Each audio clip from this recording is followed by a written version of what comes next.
Welcome to हमारा शिक्षालय। आज की वीडियो में हम बात करेंगे कॉलिगेटिव प्रॉपर्टीज़ के बारे में। हमारे पास 4 इम्पॉर्टेंट कॉलिगेटिव प्रॉपर्टीज़ होती हैं, जिनमें से 2 मैंने पहली वीडियो में कवर करी हैं। आप मेरी वीडियो जाके देख सकते हैं, link in the description box. आज की वीडियो में हम बात करेंगे बाकी दोनों पॉइंट्स के बारे में। तो हम आगे बढ़ते हैं। Elevation in boiling point. सबसे पहले हम जानेंगे कि बॉइलिंग पॉइंट क्या होता है। The boiling point of a liquid is the temperature at which vapour pressure of liquid becomes equal to the atmospheric pressure. मतलब जो हमारे लिक्विड है उसका वेपर प्रेशर एटमॉस्फेरिक प्रेशर के जब बराबर हो जाएगा, उस टेम्परेचर को हमारा क्या बोलते हैं? Boiling point. Elevation in boiling point क्या होता है? The boiling point of the solution is always higher than that of the pure solvent. The increase is called elevation in boiling point. मतलब हमारे पास एक सोल्यूशन है, उसका बॉइलिंग पॉइंट कुछ और होगा, वहीं जो उसके अंदर हमने सब्सटेंस डाले हैं उनका बॉइलिंग पॉइंट कुछ और होगा। तो जो हमारे प्योर सॉल्वेंट का बॉइलिंग पॉइंट होता है वो हमेशा कम होता है देन द सोल्यूशन। और इस जो इंक्रीज़ को, मतलब जो हमारे सोल्यूशन का बॉइलिंग पॉइंट जो इंक्रीज़ हुआ है, इस इंक्रीज़ को हम बोलते हैं एलिवेशन इन बॉइलिंग पॉइंट। हम बात करते हैं इसके एक्सप्लेनेशन की। तो हमें पता है कि एक सोल्यूशन का वेपर प्रेशर प्योर सॉल्वेंट के वेपर प्रेशर से कम होता है, और टेम्परेचर बढ़ाने पर वेपर प्रेशर हमेशा बढ़ता है। तो अगर हमें ये सोल्यूशन का वेपर प्रेशर को एटमॉस्फेरिक प्रेशर के बराबर करना है, तो उसके लिए हमें उसका टेम्परेचर इंक्रीज़ करना होगा। जितना हम उसको हीट करेंगे उसका प्रेशर बढ़ेगा और वो एटमॉस्फेरिक प्रेशर के बराबर हो जाएगा। और इस इंक्रीज़ को क्या बोलेंगे हम? Elevation in boiling point. Formula of elevation in boiling point होता है del T V is equals to K V into में एम। एम यहाँ पर है मोलैलिटी, के वी हमारा है मोलल एलिवेशन कांस्टेंट, जिसको एब्यूलियोस्कोपिक कांस्टेंट भी कहते हैं, और डेल टी वी यहाँ पर है हमारा elevation in boiling point. Definition of molal elevation constant या फिर एब्यूलियोस्कोपिक कांस्टेंट वो क्या होती है? It is defined as the elevation in boiling point when the molality of the solution is unity. इसका मतलब है जब एक सोल्यूशन का हम मोललिटी को 1 कर दें तो हमारा जो एलिवेशन कांस्टेंट है वो किसके बराबर हो जाएगा? एलिवेशन इन बॉइलिंग पॉइंट के। इसको हम डिनोट करते हैं केवी से, और इसकी एसआई यूनिट होती है हमारी केल्विन किलोग्राम पर मोल।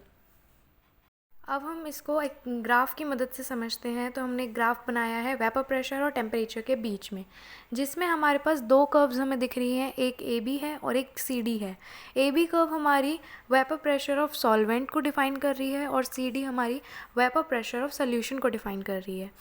तो सॉल्वेंट की कर्व ऊपर है, क्योंकि हमारा वेपर प्रेशर जो होता है सॉल्वेंट का ज़्यादा होता है और सोल्यूशन का कम होता है। और हमें टेम्परेचर के साथ साथ दोनों ही बढ़ रहे हैं। वेपर प्रेशर सॉल्वेंट का भी बढ़ रहा है, ए से बी की तरफ जा रहा है, और हमारा सॉल्यूशन का भी वेपर प्रेशर टेम्परेचर के साथ बढ़ रहा है, और वो सी से ऊपर की डी की तरफ जा रही है कर्व।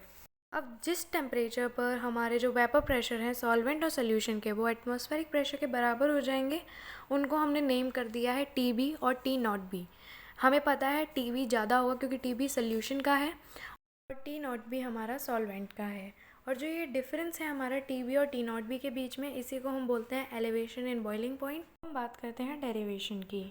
तो हमें पता है greater the lowering of vapour pressure is higher the elevation in boiling point, यानी कि हमारा जो टेल टी वी है वो हमारा डायरेक्टली प्रोपोर्शनल है टेल वी पी के। अब राउल्स लॉ के अकॉर्डिंग हमें पता है जो प्रेशर में चेंज होता है वो डायरेक्टली प्रोपोर्शनल होता है मोल फ्रैक्शन के। तो हम लिख सकते हैं कि del P is directly proportional to x2, और हमें पहली इक्वेशन से हम del T B is directly proportional to x2 भी हम लिख सकते हैं।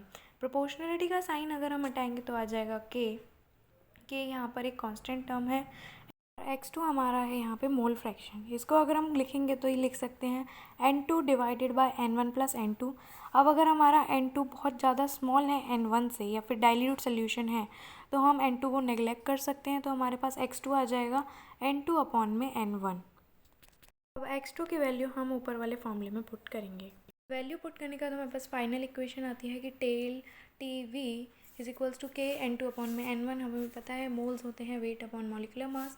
n1 का हम लिख लेंगे इसमें del T V is equals to K n2 upon में n1 का हमने W1/m1, m1 को हमारा मॉलिक्यूलर मास है उसको हम कांस्टेंट k के पास ले जाएंगे, तो हमारे पास इक्वेशन होगी del TV = Km1 इंटू में N2/W1। अब हमें पता है मोल्स ऑफ सॉल्यूट अपॉन में बोलते हैं वेट ऑफ सॉल्वेंट क्या होता है, तो उसके बाद हमारे पास फाइनल इक्वेशन आ गई del del TV जो जो हमारा है इसको हम लिख सकते हैं स्मॉल m।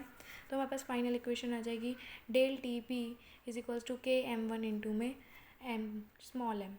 तो हमें पता है Km1 ये हमारा एक कांस्टेंट टर्म है।